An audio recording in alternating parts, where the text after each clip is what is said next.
Nakakatuwa itong ID holder na to. Tingnan nyo kung paano ko siya ipapasok. Sobrang safe na safe, hindi talaga basta-basta matatanggal. Oh. Tapos, charan! Oy! Pwede pa siya. Oh, di ba?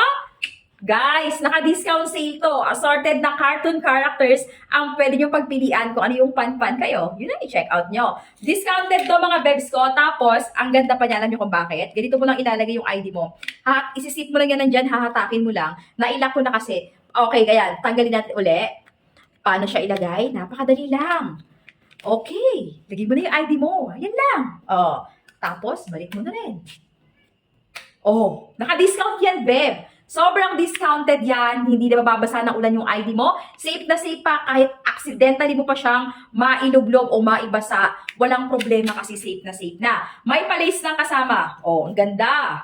Alam mo ba kung magkano lang to? Syempre, hindi ko sasabihin. Dahil kung talagang interesado ka, ayan lang yung link natin. Diyan mo i-check. Click mo lang yan, makikita mo na sobrang baba lang, bagsak presyo. Goods din tong ipangregalo. Very useful. Talagang magagamit ng pagre-regaluhan mo.